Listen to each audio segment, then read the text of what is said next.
વંદે ગુજરાત.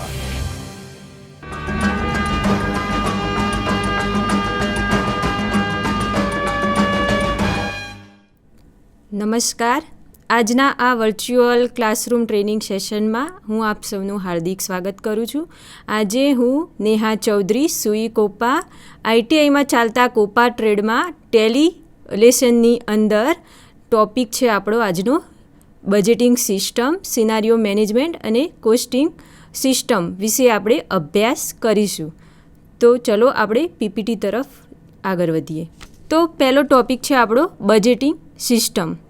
તો budgeting system શું છે એ આપણે બજેટ એટલે આપણે જોઈ શકીએ કે એક અંદાજપત્ર છે બજેટે, જે આપણે મોટા દેશમાં સરકાર ગવર્મેન્ટ જે ચાલતી હોય છે એ લોકો વર્ષે એન્યુઅલી પોતાનું એક બજેટ રજૂ કરતા હોય છે. અથવા તો આપણે એક ઉદાહરણ લઈ શકીએ કે હાઉસવાઈફ છે એ પોતાના ઘરનું બજેટ મંથલી ડિસાઈડ કરતી હોય છે કે કઈ વસ્તુનું ક્યારે કેટલો વપરાશ થશે અને મહિનાના અંતમાં કેટલું પોતે જે બજેટ બનાવ્યું છે તેનું કેટલું વેરિયન્સ થાય છે, એટલે એકચ્યુઅલ કોસ્ટ કેટલો થાય છે અને તેને જે બજેટ બનાવ્યું છે એમાં કેટલો ફેરફાર થાય છે. તો આ રીતે બજેટ એ બીજું કંઈ નહીં પણ એક અંદાજપત્ર છે, જેમાં તમે એક બજેટ બનાવ્યા પછી તમે એક પ્લાન કરી શકો છો કે ક્યારે આપણે કેટલો ખર્ચ થાય છે. તો ચલો બજેટિંગ સિસ્ટમ વિશે આપણે જોઈએ. તો બજેટિંગ પદ્ધતિ કઈ છે? તો બજેટ પદ્ધતિ એ એક ખાસ પ્રકારનો પ્લાન છે કે તે ભવિષ્યમાં આવનાર સમય અને નાણાકીય પરિસ્થિતિ સાથે જોડાયેલ છે. તો અહીંયા આપણે ભવિષ્યમાં આપણે ક્યારે કઈ વસ્તુ પર કેટલો ખર્ચ કરવો છે અને એ વસ્તુ પાછળ આપણે જે નક્કી કર્યો છે એનાથી વધુ અથવા તો ઓછો ખર્ચ થાય છે એ આપણે બજેટની મદદથી નક્કી કરી શકીએ છીએ. જેમ કે આપણે ગવર્મેન્ટ સરકાર છે એ એન્યુઅલી બજેટ રજૂ કરતી હોય છે કે આપણા દેશમાં કયા ક્ષેત્રમાં કેટલો ખર્ચ કરવો છે. જેમ કે કૃષિ ક્ષેત્રે આપણે અમુક ગવર્મેન્ટની સ્કીમો હોય છે કે જેની પાછળ આપણે ગવર્મેન્ટ કૃષિ ક્ષેત્રે અથવા તો ડિફેન્સ ક્ષેત્રે અથવા તો એજ્યુકેશન ક્ષેત્રે અમુક રોકાણ કરતી હોય છે અને બજેટની અંદર એ પ્રમાણે એ જોડતી હોય છે કે બજેટમાં ફાળવતી હોય છે પૈસા. તો આ રીતે ભવિષ્યમાં આવનાર સમય અને નાણાકીય પરિસ્થિતિ સાથે જોડાયેલ છે બજેટ. ભવિષ્યની જરૂરિયાતને અનુલક્ષીને નક્કી કરવામાં આવતી અંદાજિત બાબતને બજેટ તરીકે ઓળખાઈ શકો. બજેટની મુખ્ય લાક્ષણિકતાઓ કઈ છે? તો બજેટમાં તમે જટિલ કામગીરીમાં મદદરૂપ બને છે. તો તમે બજેટમાં અમુક તમે નક્કી કરો છો અમુક ખર્ચા કે કયા ક્ષેત્રમાં તમારે કેટલો ખર્ચો કરવો છે. તો આ તમે એક જટિલ કામગીરી છે એ તમે બજેટની અંદર તમે કેટલા પૈસા કઈ જગ્યાએ ફાળવવા છે એ તમે અંદાજ રજૂ કરો છો તો તમારી એ કામગીરી સહેલી બની જાય છે. એ પછી કંપનીને લગતા ભવિષ્યના પ્લાન માટે ઉપયોગી બને છે. કોઈ કંપની છે તો કંપની પણ પોતાનું બજેટ નક્કી કરતી હોય છે કે કયા ક્ષેત્રમાં કયા પાછળ કેટલા પૈસા રોકવાના છે. તો કંપની પણ આ રીતે બજેટ બનાવીને પોતાનો કંપનીમાં સારો દેખાવ કરી શકે છે. કંપની યોગ્ય પ્રદર્શન કરી શકે તે માટે ઉપયોગી બને છે. તેમજ ભવિષ્ય માટેની યોગ્ય અને પદ્ધતિસરના વ્યવસ્થાપન માટે ઉપયોગી બને છે. બજેટ બનાવવા માટેના યોગ્ય પગલાઓ નીચે મુજબ છે. તો વેચાણ અથવા તો સેલ્સ બજેટનું વ્યવસ્થાપન, ઉત્પાદન બજેટનું વ્યવસ્થાપન, ખર્ચનું વ્યવસ્થાપન, ઉત્પાદન ખર્ચનો અંદાજનું વ્યવસ્થાપન, નફાની યોજનાના બજેટનું વ્યવસ્થાપન. તો તો અહીંયા આપણે જ્યારે બજેટ બનાવતા હોઈએ છીએ ત્યારે આપણે કેટલાક પગલાઓ છે જે ધ્યાનમાં રાખતા હોઈએ છીએ કે આપણે કોઈ વસ્તુનું પ્રોડક્શન કરીએ છીએ તો એ પ્રોડક્શન કર્યા પછી એ વસ્તુનું વેચાણ કરવા માટે આપણે કેટલું બજેટ જોઈશે. પછી એ વસ્તુ જે આપણે આઇટમ રેડી તૈયાર કરીએ છીએ એટલે કે ઉત્પાદન એનું પ્રોડક્શન પાછળનું જે એનું ખર્ચ છે એનું બજેટનું આપણે વ્યવસ્થાપન કરતા હોઈએ છીએ. પછી ખર્ચનું એટલે કે કોસ્ટનું વ્યવસ્થાપન એટલે કે કોઈ વસ્તુ તૈયાર કરવા પાછળ એના મટીરિયલ્સનો ખર્ચ, એના પાછળ જે લેબર વર્ક છે એનો ખર્ચ, એ વસ્તુ તૈયાર થઈ જાય છે પછી એ વસ્તુને ટ્રાન્સપોર્ટ કરવી પડે એનો ખર્ચ. તો આ બધા જે ખર્ચ છે એનું આપણે બજેટની અંદર વ્યવસ્થાપન કરતા હોઈએ છીએ. ઉત્પાદન ખર્ચના અંદાજનું વ્યવસ્થાપન, તો કોઈ પણ વસ્તુ ઉત્પાદિત કરીએ ત્યારે આપણે એક એસ્ટિમેશન લગાવતા હોઈએ છીએ કે આ વસ્તુ પાછળ આટલો કોસ્ટ થશે. તો આપણે એસ્ટિમેટલી એક બજેટ તૈયાર કરતા હોઈએ છીએ. તો ઉત્પાદન ખર્ચના અંદાજનું આપણે વ્યવસ્થાપન બજેટની અંદર કરતા હોઈએ છીએ. નફાની યોજનાના બજેટનું વ્યવસ્થાપન, પ્રોફિટ પ્લાન. તો નફામાં તમે બજેટ બનાવો છો ત્યારે તમે એ વસ્તુ પાછળ કેટલો ખર્ચ કર્યો છે અને વેચો ત્યારે તમને એની પાછળ કેટલો નફો થાય છે. તો એ બધાનું તમે બજેટ બનાવો છો કે આ વસ્તુ આપણે આટલામાં વેચીશું તો આપણે આટલો નફો થશે. જો એ વસ્તુનું વેચાણ બીજી કોઈ કંપની પણ કરતી હોય તો આપણે આપણા નફામાં ફેરફાર કરી શકીએ, વધ અથવા તો ઓછું કરી શકીએ અને એ રીતે આપણે પ્રોડક્ટનું વેચાણ વધારી શકીએ છીએ. નેક્સ્ટ છે બજેટના પ્રકાર, ટાઈપ્સ ઓફ બજેટ. તો બજેટના પ્રકાર 3 રીતે ડિફાઇન કરી શકીએ આપણે. તો બજેટના પ્રકાર આપણે 3 રીતે ડિફાઇન કરી શકતા હોઈએ. According to time, according to function અને એકોર્ડિંગ ટુ ફ્લેક્સિબિલિટી એટલે કે સાનુકૂળતા મુજબ. તો એકોર્ડિંગ ટુ ટાઈમ એટલે કે સમય અનુસાર કેવી રીતે બજેટનો પ્રકાર પાડી શકાય. તો 1 વર્ષ કરતાં વધુ સમય માટે બનાવેલ બજેટ હોય તો એને આપણે લોંગ ટર્મ બજેટ કહેતા હોઈએ. કોઈ કંપની છે તો કોઈ પ્રોજેક્ટ પાછળ એ એક વર્ષ કરતાં વધુ સમય લઈ લેતી હોય તો એ પોતાનું એ રીતનું એ પીરિયડ્સનું બજેટ બનાવતી હોય તો એને કહેવાય લોંગ ટર્મ બજેટ. પછી 1 વર્ષથી ઓછા સમય માટે કોઈ બજેટ તૈયાર કરવાનું હોય તો એને કહેવાય છે મધ્યમ બજેટ એટલે કે શોર્ટ ટર્મ બજેટ. તો જેની અંદર 1 વર્ષ કરતાં ઓછો સમય લાગે છે જે બજેટમાં, એને તમે શોર્ટ ટર્મ બજેટ કહી શકો.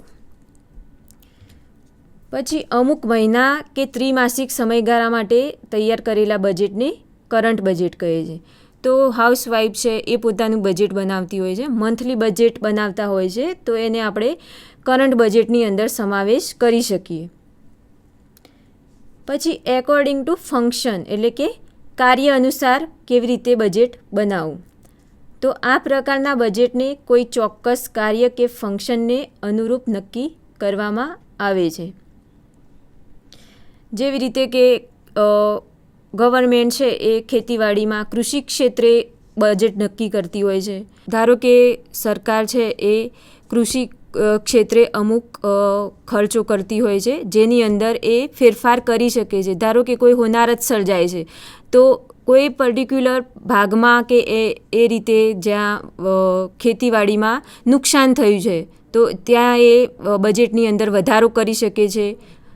તો એ રીતે ડિફેન્સ છે તો ડિફેન્સના ક્ષેત્રે એ બજેટ તૈયાર કરતી હોય છે સરકાર, તો એમાં એ વધારો ઘટાડો પરિસ્થિતિને અનુકૂળ કરતા હોય છે. તો આ રીતે એકોર્ડિંગ ટુ ફંક્શન બજેટ તૈયાર કરી શકાય છે. તેમાં છે sales budget, production budget, purchase budget, cash budget, capital budget, personal budget, master budget, research budget વગેરેનો સમાવેશ કરવામાં આવે છે. પછી છે એકોર્ડિંગ ટુ ફ્લેક્સિબિલિટી એટલે કે સાનુકૂળતા મુજબ બજેટ બનાવવામાં આવે. તો જ્યારે કંપની માટે બનાવેલું બજેટ સમય અને જરૂરિયાત મુજબ બદલી શકાય કે ફેરફાર કરી શકાય તો તેવા બજેટને આપણે ફ્લેક્સિબિલિટી એટલે કે સાનુકૂળતા મુજબનું બજેટ કહી શકીએ છીએ. તો અમુક કંપની જ્યારે બજેટ બનાવતી હોય છે ત્યારે એમાં કોઈ ફ્લેક્સિબિલિટી રાખતી હોય છે એટલે કે ફિક્સ્ડ બજેટ નથી હોતું, પરંતુ તમે એ બજેટની અંદર જરૂરિયાત મુજબ સમય પ્રમાણે ફેરફાર કરી શકો છો. તો આ રીતે બજેટ જે તૈયાર કરવામાં આવે છે તેને ફ્લેક્સિબિલિટી બજેટ કહી શકાય. જ્યારે કંપની માટે બનાવેલું બજેટ એક વખત બનાવ્યા પછી બદલી શકાય તેવું ન હોય ત્યારે તેને ફિક્સ્ડ બજેટ કહે છે. કોઈ કંપની કોઈ વસ્તુનું પ્રોડક્શન કરતી હોય છે ત્યારે એ બજેટ બનાવે છે. એ બજેટની અંદર અમુક જે સ્ટેજીસ છે કે જેમાં ખર્ચો બદલી શકાતો ના હોય, એટલે કે ખર્ચાની અંદર કોઈ વેરિએશન કરી શકાતું ના હોય ત્યારે એ ખર્ચો ફિક્સ થઈ જાય છે કે આ વસ્તુ પાછળ આટલો ખર્ચો કરવાનો છે. તો આ બજેટ જ્યારે બને ત્યારે એ બજેટને કહેવાય છે ફિક્સ્ડ બજેટ. પછી છે બજેટિંગ સિસ્ટમના ફાયદાઓ. તો બજેટના મુખ્ય ફાયદાઓ કયા કયા છે? તો તે પૈસાની બચત કરવા માટે ઉપયોગી બને છે. તો આમ આપણે બજેટ બનાવ્યા પછી આપણે આપણા પૈસા એટલે કે આપણે રિસોર્સિસ ક્યારે કેવી રીતે વાપરવા તો એની અંદર આપણે વધ ઘટાડો કરી શકતા હોઈએ છીએ અને સારી રીતે આપણા રિસોર્સિસનો ઉપયોગ કરી શકતા હોઈએ છીએ બજેટની મદદથી. તો આ રીતે આપણે પૈસાની અંદર ખર્ચમાં કાપ મૂકી શકતા હોઈએ છીએ બજેટની મદદથી. તે ચોક્કસ નીતિ આધારિત ઉપયોગી માહિતીનું વ્યવસ્થાપન કરે છે. ઉત્પાદનમાં થતા ભાવ વધારા કે ઘટાડાની શક્યતાઓને ઘટાડે છે. વ્યવસ્થાપનને લગતી બાબતોને નિયંત્રિત કરવા માટે ઉપયોગી બને છે. વ્યવસાયમાં ચોક્કસ ટાર્ગેટ સુધી સુવ્યવસ્થિત રીતે પહોંચવા માટે મદદરૂપ બને છે. તો આમ આપણે બજેટ બનાવ્યા પછી આપણે એના ફાયદાઓ જોઈ શકીએ છીએ. તો બજેટ બનાવ્યા પછી કોઈ કંપની છે તો એ ઇઝ ઓફ બિઝનેસ સહેલાઈથી કરી શકે છે. પોતાનો ટાર્ગેટ સમય મુજબ પહોંચી વળે છે અને એની અંદર વસ્તુનું ઉત્પાદનમાં ક્વોલિટી જોવા મળે છે. કંપનીમાં ચોક્કસ નીતિ આધારિત વાતાવરણ પૂરું પાડવામાં એ માધ્યમ બને છે. કંપનીમાં કરવામાં આવતી વિવિધ પ્રવૃત્તિઓને સુરક્ષિત રાખવામાં મદદરૂપ બને છે. તે ખર્ચ નક્કી કરવામાં મૂળભૂત અને પાયાનો એકમ બને છે. આમ બજેટ બનાવીને બજેટનો મુખ્ય હેતુ એ છે કે તમે કોઈ વસ્તુનો ખર્ચ નક્કી કરી શકો છો. હવે આ બજેટનો ટેલીમાં કેવી રીતે આપણે ઉપયોગ કરીશું? તો ટેલીમાં બજેટ તૈયાર કરવાની નીચે મુજબની તમે સ્ટેપ જોઈ શકો છો. સૌપ્રથમ ટેલીની અંદર આપણે ગેટવે ઓફ ટેલીની અંદર F11 કી પ્રેસ કરીશું. F11 કી છે એ કંપની ફીચર્સ માટેની શોર્ટકટ કી છે. તેમાંથી એકાઉન્ટિંગ ફીચર્સ વિકલ્પ પસંદ કરીશું. તો આપણે આકૃતિમાં જોઈ શકીએ એમ અહીંયા આપણે વિન્ડોઝ જોઈ શકીએ છીએ એકાઉન્ટિંગ ફીચર્સનું બજેટ એન્ડ કંટ્રોલ્સની અંદર. તો અહીંયા આપણે રેડ બોક્સમાં જોઈ શકીએ છીએ બજેટ એન્ડ સિનારીઓ મેનેજમેન્ટમાં મેન્ટેન બજેટ્સ એન્ડ કંટ્રોલ એમાં આપણે ઓપ્શન સિલેક્ટ કરીશું યસ. તો આમ આપણે અહીંયા યસ ઓપ્શન સિલેક્ટ કરીને બજેટને ટેલીની અંદર એક્ટિવેટ કરીશું. અહીંયા આપણે કંપની લીધી છે બજેટ એન્ડ કંટ્રોલમાં. એક કંપની ક્રિએટ કરાવવી પડશે. હવે બજેટ તૈયાર કરવા માટે આપણે બજેટ ક્રિએટ કરાવીશું. તો બજેટ ક્રિએટ કરવા માટેના સ્ટેપ છે નીચે મુજબ. ગેટવે ઓફ ટેલીમાં એકાઉન્ટ ઇન્ફોની અંદર બજેટમાં ઇમેજની અંદર તમે અહીંયા જોઈ શકો છો નેક્સ્ટ સ્લાઇડમાં. ગેટવે ઓફ ટેલીમાં એકાઉન્ટ ઇન્ફો મેનુની અંદર ક્લિક કરશો ત્યારે બીજો વિન્ડો ઓપન થશે. Group, ledger, budgets, voucher type and quit એમાં આપણે બજેટ ઉપર ક્લિક કરીશું. બજેટ ઉપર ક્લિક કરતાં તમે 3 ઓપ્શન જોઈ શકો છો ક્રિએટ, અલ્ટર એન્ડ ક્વિટ. એમાં જો તમે ઓલરેડી બજેટ એકવાર ક્રિએટ કરાયેલું હોય તો તમે અલ્ટર ઓપ્શન સિલેક્ટ કરીને ચેન્જીસ કરવા હોય બજેટમાં તો કરી શકો છો. જો તમે ફર્સ્ટ ટાઈમ બજેટ બનાવતા હોય તો તમારે ક્રિએટ બટન પર ક્લિક કરવાનું રહેશે. તો આ રીતે તમે ક્રિએટ બટન પર ક્લિક કરશો તો તમને અહીંયા બજેટ ક્રિએશનની વિન્ડોઝ જોઈ શકો છો. અહીંયા આપણે બજેટ ક્રિએશનમાં નામ લીધું છે ઓફિસ એક્સપેન્સીસ. અહીંયા આપણે શેનું બજેટ ક્રિએટ કરાવી રહ્યા છીએ તો ઓફિસના જે એક્સપેન્સ ખર્ચા થઈ રહ્યા છે એનું બજેટ બનાવવા જઈ રહ્યા છીએ અંડર પ્રાઇમરી. અહીંયા આપણે પીરિયડ ઓફ બજેટ એટલે બજેટ ક્યાંથી ક્યાં સુધીનું છે, લોંગ ટર્મ છે કે મીડિયમ ટર્મ છે, બરાબર. તો અહીંયા આપણે 1 એપ્રિલ 2014થી 1 મે 2015 સુધીનું બજેટ નક્કી કરવાનું છે. આ રીતે આપણે બજેટ ક્રિએશન વિન્ડોની અંદર એક બજેટ ક્રિએટ કરાવીશું. આમ બજેટ ક્રિએટ કરાવ્યા પછી તમે એની અંદર ટ્રાન્ઝેક્શન કરાવી શકો છો ખર્ચાઓનું, કે તમે મંથલી કેટલા ખર્ચા કર્યા છે એનું ટ્રાન્ઝેક્શન કરીને તમે એક અંદાજપત્ર બનાવો છો અને એ પ્રમાણે તમે ખર્ચા કરી શકો છો. નેક્સ્ટ ટોપિક છે આપણો સિનારીઓ મેનેજમેન્ટ. તો સિનારીઓ મેનેજમેન્ટમાં ટેલીમાં સિનારીઓ મેનેજમેન્ટ એટલે શું? તો સિનારીઓ મેનેજમેન્ટ એ વ્યવસ્થાપન કે નિયંત્રક ટૂલ છે. બજેટનું વ્યવસ્થાપન કરવા માટેનું ટૂલ છે. તેના વડે વિવિધ ઘટનાઓને તમે કાલ્પનિક ક્રમમાં રજૂ કરીને કામગીરી કરી શકો છો. કોઈપણ બજેટ તમે તૈયાર કરો છો તો પહેલાં તમે એને કાલ્પનિક તમે વિચારો છો કે આપણે કેવી રીતે કઈ વસ્તુનું આયોજન કરવું છે. તો આ રીતે કાલ્પનિક ક્રમમાં તમે રજૂ કરીને બજેટ તૈયાર કરતા હોય છો. તો કામચલાઉ ધોરણે તમે એક રિપોર્ટ તૈયાર કરતા હો છો, તો તેનો ઉપયોગ અંદાજિત આગાહી કરવા માટે થાય છે. આ માટે સૌપ્રથમ કામચલાઉ ધોરણે એન્ટ્રી કરવામાં આવે છે, જેની અસર તમારી બેલેન્સ શીટ કે પ્રોફિટ લોસ એકાઉન્ટ પર નથી થતી.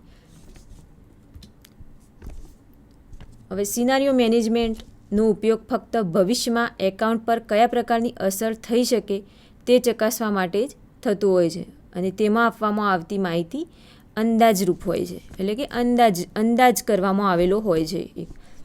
ટેલીમાં સિનારીઓ સુવિધાને તમે એક્ટિવેટ કેવી રીતે કરશો? તો એના સ્ટેપ છે. ટેલીમાં ગેટવે ઓફ ટેલીની અંદર F11 ફંક્શન કીમાં પ્રેસ કરતાં એકાઉન્ટિંગ ફીચર ઉપર ક્લિક કરીને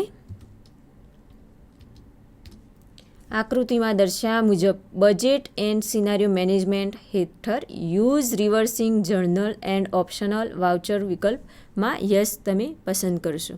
અહીંયા આપણે જોઈ શકીએ છીએ એકાઉન્ટિંગ ફીચર્સમાં આપણે બજેટની અંદર આપણે જે વિન્ડોઝ જોયો હતો એ જ વિન્ડો છે, જેમાં તમે બજેટ એન્ડ સિનારીઓ મેનેજમેન્ટની અંદર use reversing journal and optional વાઉચરમાં યસ સિલેક્ટ કરશો.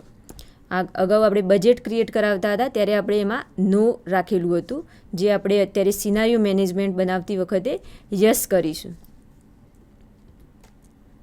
એકવાર આપણે સિનારીઓ મેનેજમેન્ટને ટેલીની અંદર એક્ટિવેટ કરીશું, એ પછી આપણે કેવી રીતે સિનારીઓ ક્રિએટ કરાવીશું? તો એના માટેના સ્ટેપ છે ગેટવે ઓફ ટેલીમાં એકાઉન્ટ ઇન્ફોમાં સિનારીઓ વિકલ્પ પસંદ કરતાં તમે આકૃતિમાં દર્શાવ્યા મુજબ ક્રિએટ, અલ્ટર અને ક્વિટ વિકલ્પ જોઈ શકશો. તો એમાં તમે સિનારીઓ મેનેજમેન્ટમાં તમે આ ટાઈપનું ક્રિએશન વિન્ડો જોઈ શકો છો, જેમાં તમે સિનારીઓ મેનેજમેન્ટનું નામ આપેલું છે ડુપ્લિકેટ બેલેન્સ શીટ. ડુપ્લિકેટ છે કેમ કે આપણે જે ઓરિજિનલ બજેટ બનાવવા જઈ રહ્યા છે એનાથી ડુપ્લિકેટ એનું કે ભાઈ અંદાજ લગાવી રહ્યા છો, એક રિપોર્ટ તૈયાર કરી રહ્યા છો. બજેટ બનાવતા પહેલાં કાલ્પનિક તમે ક્રમ ગોઠવી રહ્યા છો કે તમે કેવી રીતે બજેટ તૈયાર કરશો. તો અહીંયા આપણે એક ડુપ્લિકેટ બેલેન્સ શીટ તૈયાર કરીશું. ઇન્ક્લુડ એક્ચ્યુઅલમાં યસ સિલેક્ટ કરીશું, અને આ છે રિવર્સિંગ જર્નલ છે. એન્ટર કી પ્રેસ કરશો તો તમને એક્સેપ્ટ પૂછશે, યસ ઓર નો માં તમારે વાય કી પ્રેસ કરીને યસ આપવાનું રહેશે, એટલે ઓટોમેટિક સેવ થઈ જશે. હવે સિનારીઓ મેનેજમેન્ટની અંદર થતા કાર્યો કયા કયા છે? તો સિનારીઓ મેનેજમેન્ટમાં તમે લેઝર ક્રિએટ કરાવી શકો છો, વાઉચર બનાવી શકો છો, બેલેન્સ શીટ તૈયાર કરી શકતા હોય છો. અહીંયા તમે એકવાર સિનારીઓ મેનેજમેન્ટ ક્રિએટ કરાવો છો પછી તમારે એકાઉન્ટ ક્રિએટ કરાવવાનું હોય છે. એકાઉન્ટ ક્રિએટ કરાવો પછી તમારે ટ્રાન્ઝેક્શન એ બધું તમે કરો એના વાઉચર બનાવવાના હોય છે, અને વાઉચર બનાવ્યા પછી તમારે બેલેન્સ શીટ તૈયાર કરવાની હોય છે. તો અહીંયા આપણે એક ઇમેજ લીધેલી છે, એક્ચ્યુઅલ શું છે અને ડુપ્લિકેટ બેલેન્સ શીટ શું છે. અહીંયા એક્ચ્યુઅલ આપણો ખર્ચો બતાવ્યો છે, અને તમે અહીંયા એક ડુપ્લિકેટ બેલેન્સ શીટ પણ લીધેલી છે. નેક્સ્ટ ટોપિક આપણો છે કોસ્ટિંગ સિસ્ટમ, એટલે કે ખર્ચ પદ્ધતિ. તો ખર્ચ પદ્ધતિ એકાઉન્ટનો એક મુખ્ય પાયાનો એકમ છે. એકાઉન્ટની અંદર મેઇન એકમ છે કોસ્ટ, એટલે કે ખર્ચ, વસ્તુ પાછળ થતો ખર્ચ.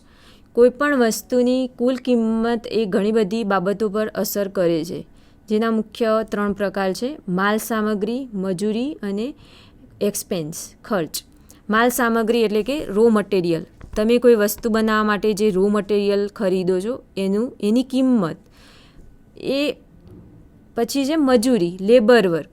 તો એ રો મટીરિયલમાંથી જ્યારે તમે કોઈ વસ્તુ આઇટમ બનાવો છો, મેન્યુફેક્ચરિંગ કરો છો, તો એના પાછળ લાગતો લેબર ખર્ચ એ પણ એની અંદર ગણાશે. પછી છે ખર્ચ, એક્સપેન્સ. તો વસ્તુ તૈયાર થયા પછી તમે એનું ટ્રાન્સપોર્ટેશન કરો છો અને બીજા બધા વીજળી, તમે જે ભાડેથી રાખ્યું હોય કે તમે કોઈ પોતાની કંપની હોય તો ત્યાં વીજળીનો ખર્ચ હોય, અથવા તો તમે કોઈ વેરહાઉસ રાખ્યું હોય જ્યાં તમે આ વધારાની વસ્તુઓનું સ્ટોરેજ કરતા હો, ટ્રાન્સપોર્ટ કરતા હો વસ્તુઓ, તો આ બધા જે ખર્ચ છે એ અધર એક્સપેન્સીસની અંદર આવશે. આમ કોઈ પણ વસ્તુની કિંમત એ તેની માલ સામગ્રી, મજૂરી અને તેના માટે થતા કે કરવામાં આવતા ખર્ચ પર આધારિત હોય છે. ખર્ચ પદ્ધતિનો પ્રથમ ઘટક છે મટીરિયલ કોસ્ટ, એટલે કે માલ સામગ્રીની કિંમત. તમે એક વસ્તુ તૈયાર કરો તો પહેલાં રો મટીરિયલ તો જોઈશે જ, તો એની જે કિંમત છે એ માલ સામગ્રી કિંમતની અંદર આવશે, જે માલ સામગ્રી માટે ચૂકવવામાં આવેલી કિંમતને દર્શાવે છે. અમુક વાર આપણે આપણા દેશની બહારથી બીજા કોઈ કન્ટ્રીમાંથી પણ રો મટીરિયલ મંગાવતા હોઈએ છીએ. જેમ કે આપણે અહીંયા મેડિકલ ક્ષેત્રે દવાઓનું ઉત્પાદન કરવું હોય છે, તો આપણે દવાઓના ઉત્પાદન કરવા માટે આપણે બીજા દેશમાંથી રો મટીરિયલ્સ મંગાવતા હોઈએ છીએ. તો આ બધા છે એ મટીરિયલ કોસ્ટની અંદર આવશે. પછી છે લેબર કોસ્ટ, એટલે કે મજૂરી ખર્ચ. તો જે વસ્તુને તૈયાર કરવા માટે મજૂરી કે મહેનતને દર્શાવે છે. ખર્ચ પદ્ધતિનો ત્રીજો ઘટક છે એક્સપેન્સ, એટલે કે માલ સામગ્રી અને મજૂરી સિવાયના અન્ય ખર્ચાઓ છે, જે આપણે જોઈ ગયા કે ઇલેક્ટ્રિસિટી હોય કે પછી કોઈ ગોડાઉનનો ખર્ચ હોય કે ટ્રાન્સપોર્ટેશન વખતનો કોઈ ખર્ચ હોય, તો આ બધા અન્ય ખર્ચાઓની અંદર આવશે. પ્રવૃત્તિ આધારિત ખર્ચ, એક્ટિવિટી બેઝ કોસ્ટિંગ. તો એ ખર્ચ માપવાની અહીંયા હવે આપણે નેક્સ્ટ જોઈશું કોસ્ટિંગ માપવા માટેની રીતો. તો કોસ્ટિંગ માપવા માટેની 2 રીતો છે, પ્રવૃત્તિ આધારિત ખર્ચ એટલે કે એક્ટિવિટી બેઝ કોસ્ટિંગ અને મૂળભૂત ખર્ચ એટલે કે સ્ટાન્ડર્ડ કોસ્ટિંગ. અહીંયા પ્રવૃત્તિ આધારિત ખર્ચ એટલે શું? તો એ ખર્ચ માપવાની પદ્ધતિ જેમાં દરેક કામગીરીના આધારે ખર્ચ નક્કી કરવામાં આવે છે. કોઈ વસ્તુનું તમે ઉત્પાદન કરો છો તો દરેક સ્ટેજીસ ઉપર એનું અલગ અલગ ખર્ચો થતો હોય છે. કોઈ સ્ટેજમાં તમારે વધારે ટાઈમ થતો હોય તો એનો ખર્ચ અલગ હોય છે. કોઈ સ્ટેજીસમાં પેકેજિંગ છે કે એવું છે તો એમાં ઓછો ટાઈમ જતો હોય તો એની અંદર ઓછો ખર્ચો થતો હોય. તો આમ જેવી પ્રવૃત્તિ એ પ્રમાણેનો ખર્ચો છે. પછી છે મૂળભૂત ખર્ચ એટલે કે સ્ટાન્ડર્ડ કોસ્ટિંગ. તો એ પહેલેથી નક્કી કરવામાં આવેલી કિંમત છે. ધારો કે તમે ટ્રાન્સપોર્ટ કરો છો કોઈ વસ્તુનું, તો જેનું ભાડું જે છે એ અગાઉથી નક્કી કરવામાં આવેલું હોય છે. તો એવા બધા છે જે સ્ટાન્ડર્ડ કોસ્ટિંગની અંદર તમે સમાવેશ કરી શકો. વસ્તુની કિંમત શું હશે તે દર્શાવે. આમ પહેલેથી નક્કી કરવામાં આવેલી કિંમત છે જે વસ્તુની કિંમત શું હશે તે દર્શાવે છે. જો મૂળ કિંમત તેના મૂળભૂત ખર્ચ કરતાં વધુ હોય તો ભાવ વધારા માટેના કારણો શોધવામાં આવે છે. આમ તમે જ્યારે વસ્તુનું પહેલેથી નક્કી કરો છો કિંમત, તો એ કિંમત તમે નક્કી કર્યા પછી ધારો કે તમે એના પ્રોડક્શન માટે વધારે ખર્ચો કરી દીધો છે, તો તમે એ ભાવ વધારો કેમ થયો તો એના માટેના અમુક કારણો શોધો છો અને એ ખર્ચ ઓછો કરવાનો પ્રયત્ન કરતા હોવ છો. ખર્ચનું વર્ગીકરણ નીચે મુજબ કરવામાં આવે છે: ફિક્સ્ડ કોસ્ટ, વેરિયેબલ કોસ્ટ અને મિક્સ્ડ કોસ્ટ. આમ 3 રીતે તમે ખર્ચનું વર્ગીકરણ કરી શકો. ફિક્સ્ડ કોસ્ટ, જેની અંદર ખર્ચ ઉત્પાદનના પ્રમાણ સાથે બદલાતો નથી, લાંબા ગાળા સુધી નિશ્ચિત રહે છે, એટલે કે બદલાતો નથી. અહીંયા ઉદાહરણમાં તમે લઈ શકો કે જગ્યાનું ભાડું, એટલે કે વેરહાઉસ, તમે જે વસ્તુઓના સ્ટોરેજ માટે લીધું હોય એનું ભાડું, જે લાંબા સમયગાળા સુધી બદલાતું નથી હોતું. વીમો છે, તમારે કોઈ જગ્યા લીધેલી છે ભાડેથી, તો કોઈ હોનારત સર્જાય તો એના માટે તમે અથવા તો કોઈ તમારા લેબર છે એમને કોઈ કામગીરી દરમિયાન કોઈ એક્સિડન્ટ થાય તો એનો વીમો તમે લીધો હોય. પછી જે હોસ્પિટલનો ખર્ચ છે એની પાછળ, તો આ બધા ખર્ચા એવા છે કે જે લાંબા સમયગાળા સુધી બદલાતા નથી, એટલે એને ફિક્સ્ડ કોસ્ટમાં તમે ગણી શકો. પછી છે ચલિત ખર્ચ એટલે કે વેરિયેબલ કોસ્ટ. આ પ્રકારનો ખર્ચ ઉત્પાદનના પ્રમાણ સાથે બદલાઈ શકે છે. જેમ કે માલ સામગ્રીનો ખર્ચ. તો અહીંયા તમે માલ સામગ્રી મંગાવતા હો છો તો એની અંદર તમારે ખર્ચમાં વધ ઓછ થતી હોય છે, તો એ બધા ચલિત ખર્ચની અંદર આવશે. પછી છે મિક્સ્ડ કોસ્ટ. તો આ પ્રકારનો ખર્ચ બદલાઈ શકે છે, પરંતુ એનું ઉત્પાદન સાથે કોઈ લેવા દેવા નથી, અથવા તો તમે ઉત્પાદન વધુ કરો છો કે ઓછું કરો છો એમાં એ મિક્સ્ડ કોસ્ટમાં તમારે કોઈ એમાં અસર થતી નથી. જેમ કે તમે વીજળીનો ખર્ચ ગણો અથવા તો તમે ટ્રાન્સપોર્ટેશનનો ખર્ચ ગણો, તો આ બધા ખર્ચા એવા છે કે એ લાંબા ગાળે બદલાય છે પણ એનું ઉત્પાદન જોડે કોઈ લેવા દેવા નથી, તો આમને તમે મિશ્ર ખર્ચમાં સમાવેશ કરી શકો. ખર્ચ પદ્ધતિના ફાયદાઓ કયા કયા? તો ખર્ચ પદ્ધતિની મદદથી તમે વસ્તુની સાચી કિંમત નક્કી કરી શકો છો. વિવિધ વસ્તુની સરખામણી કરવા માટે તે ઉપયોગી બને છે. વસ્તુની સરખામણી એટલે કે માર્કેટમાં બે વસ્તુઓ વેચાઈ રહી છે, બે કંપની એક જ સેમ વસ્તુ વેચાણ કરી રહી છે. એક છે 100 રૂપિયામાં વેચી રહી હોય અને એક છે 98 રૂપિયામાં વેચી રહી હોય. તો ધારો કે 100 રૂપિયાની વસ્તુવાળી જે કંપની છે એને લોસ જતો હોય, તો એ શું જોઈશે? પોતાની વસ્તુનું જે પ્રોડક્શન વેલ્યુ છે, ધારો કે 90 રૂપીસ છે, તો એ પોતાના નફાની અંદર ઘટાડો કરી શકે છે અને 94 રૂપીસમાં વેચી શકે, તો એને ઓટોમેટિકલી સામેવાળી કંપનીને કોમ્પિટિશન આપી શકે છે. તો આ રીતે તમે વસ્તુની સરખામણી કરી શકો છો. વસ્તુની કાર્યક્ષમતા વધારવા માટે ઉપયોગી છે. કોસ્ટિંગની મદદથી તમે વસ્તુની ક્વોલિટીવાળી વસ્તુ ઉત્પાદિત કરી શકો છો. નફો વધારવા અને ખર્ચ ઘટાડવામાં ઉપયોગી થઈ શકે છે.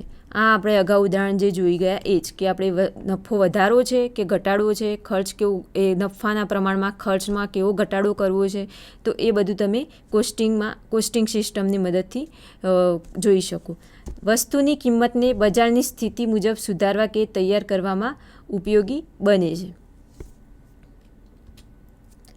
ખર્ચને લગતી વિવિધ પદ્ધતિઓ કઈ કઈ છે? તો પ્રોસેસિંગ ખર્ચ. પ્રોસેસ ખર્ચ એટલે કે રો મટીરિયલથી વસ્તુ તમે તૈયાર કરો છો ત્યાં સુધીનો જે ખર્ચ છે તે પ્રોસેસિંગ કોસ્ટ ગણાશે. ઓપરેટિંગ ખર્ચ એટલે કે તમારા મશીનરી, મોટી મશીનરી હોય તો એને ઓપરેટ કરવા માટે તમે લેબર વર્ગ રોક્યો હોય તો એનો ખર્ચ, જેને ઓપરેટિંગ ખર્ચ કહી શકાય. કોન્ટ્રાક્ટ ખર્ચ એટલે તમે કોન્ટ્રાક્ટ ઉપર કોઈ રાખ્યા હોય અથવા તો કોન્ટ્રાક્ટ ઉપર તમે કોઈ જગ્યા ભાડે રાખી હોય તો એ બધાનો ખર્ચ છે એ કોન્ટ્રાક્ટ કોસ્ટિંગમાં આવશે. જોબ ખર્ચ એટલે કે તમે જે મજૂર વર્ગ રોકેલો છે વસ્તુ તૈયાર કરવા માટે અથવા તો મેનેજર છે, સીએ છે, એ બધાનો જે ખર્ચ છે એ બધું જોબ કોસ્ટિંગની અંદર આવશે. યુનિટ ખર્ચ એટલે કે પર યુનિટ વસ્તુના ઉત્પાદનમાં લાગતો ખર્ચ, જેને તમે યુનિટ ખર્ચમાં ગણાવી શકો. ખર્ચ પદ્ધતિના બે પ્રકાર છે, job costing system and process costing system. Costing સિસ્ટમમાં ટેલીની અંદર તમે એક્ટિવેટ કરવા માટે ગેટવે ઓફ ટેલીની અંદર F11ની અંદર એકાઉન્ટિંગ ફીચર પસંદ કરશો તો આ રીતની તમે સ્ક્રીન જોઈ શકશો. સ્ક્રીનની અંદર તમારે મેન્ટેન કોસ્ટ સેન્ટરની અંદર યસ સિલેક્ટ કરવાનું રહેશે, જેની અંદર use cost centre for job કોસ્ટિંગમાં યસ સિલેક્ટ કરીશું. અહીંયા આપણે અગાઉ જોઈ ગયા બે પદ્ધતિઓ છે, job costing and process costing. તો અહીંયા આપણે જોબ કોસ્ટિંગ માટે બનાવી રહ્યા છીએ, તો use cost centre for job કોસ્ટિંગમાં યસ ઓપ્શન સિલેક્ટ કરીશું. હવે ટેલીમાં કોસ્ટ કેટેગરી હેઠળ બે ટાઈપની કેટેગરી છે, cost category and centre category. તો તમે કોસ્ટ કેટેગરીની અંદર સ્ટાફ અને મેનેજર પ્રકારની કેટેગરી ક્રિએટ કરાવી શકો છો, જ્યારે કોસ્ટ સેન્ટરની અંદર તમે માર્કેટિંગ એન્ડ એકાઉન્ટન્ટ પ્રકારના ડિપાર્ટમેન્ટ ક્રિએટ કરાવી શકો છો. અહીંયા સેન્ટર છે એટલે એક સંસ્થા જ આવશે. માર્કેટિંગ છે, કોઈ કંપનીની અંદર ડિપાર્ટમેન્ટ હોય, જેમ કે માર્કેટિંગ ડિપાર્ટમેન્ટ હોય કે એકાઉન્ટન્ટ ડિપાર્ટમેન્ટ હોય, તો એ બધા ક્રિએટ કરવા માટે તમે કોસ્ટ સેન્ટરની અંદર જશો. હવે અહીંયા આપણે ટેલીની અંદર કોસ્ટ કેટેગરી ક્રિએટ કરાવી છે, તો તમે કોસ્ટ કેટેગરી ક્રિએટ કરવા માટે ગેટવે ઓફ ટેલીની અંદર એકાઉન્ટ ઇન્ફોની અંદર કોસ્ટ કેટેગરીમાં સિંગલ કોસ્ટ કેટેગરીમાં ક્રિએટ ઓપ્શન ક્લિક કરશું. અહીંયા આપણે જોઈ શકીએ છીએ ગેટવે ઓફ ટેલીની અંદર એકાઉન્ટ ઇન્ફોમાં કોસ્ટ કેટેગરીની અંદર તમે single cost and multi cost category જોઈ શકો. તો આમાં તમે સિંગલ કોસ્ટ કેટેગરીની અંદર ક્રિએટ, ડિસ્પ્લે એન્ડ અલ્ટર 3 ઓપ્શનમાં ક્રિએટ બટન પર ક્લિક કરશો તો સામેની વિન્ડોમાં જોઈ શકો છો કોસ્ટ કેટેગરી ક્રિએશનનો વિન્ડો ઓપન થશે. તો અહીંયા આપણે કોસ્ટ કેટેગરીની અંદર નામ આપ્યું છે સેલ્સમેન. આપણે અગાઉ જોઈ ગયા કે કોસ્ટ કેટેગરીની અંદર આપણે કેવી કેટેગરીઓ લઈશું તો સ્ટાફ છે, મેનેજર છે, એવી બધી. તો અહીંયા આપણે સેલ્સમેન છે, એ આપણું સ્ટાફ જ છે સેલ્સમેન. તો આપણે સેલ્સમેન નામ લખીશું. એલોકેટ રિવેન્યુ આઇટમમાં યસ સિલેક્ટ કરીશું.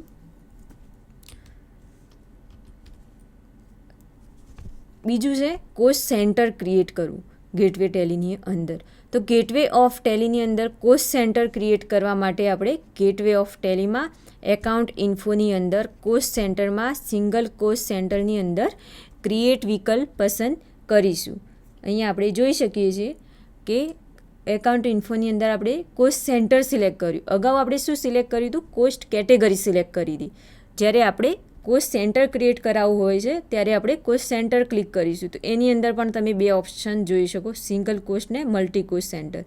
આપણે સિંગલ કોસ્ટ સેન્ટર ક્રિએટ કરાવવા જઈ રહ્યા છીએ તો સિંગલ કોસ્ટમાં ક્રિએટ બટન પર ક્લિક કરશો તો બાજુમાં જોઈ શકો છો કોસ્ટ સેન્ટર ક્રિએશન નામનો વિન્ડો ઓપન થશે. અહીંયા આપણે કોસ્ટ સેન્ટરની અંદર આપણે કેટેગરીની અંદર બ્રાન્ચ લીધી છે અને નામ આપ્યું છે ગોરખપુર બ્રાન્ચ છે, બરાબર. આપણે અગાઉ કીધું એમ સેન્ટરની અંદર ડિપાર્ટમેન્ટ આવશે, manager department, management department, accountant department એમ. એટલે અહીંયા આપણે એક બ્રાન્ચ લીધી છે ગોરખપુર નામની, બરાબર, અંડર પ્રાઇમરી એકાઉન્ટ. આ રીતે તમે બજેટિંગમાં કોસ્ટિંગ કેવી રીતે કરવું એ જોઈ ગયા. તો આજનો આપનો આ ટોપિક હતો budget creation, સિનારીઓ management and costing system. આજનો મારો આ લેક્ચર સાંભળવા બદલ આપ સૌનો ખૂબ ખૂબ આભાર.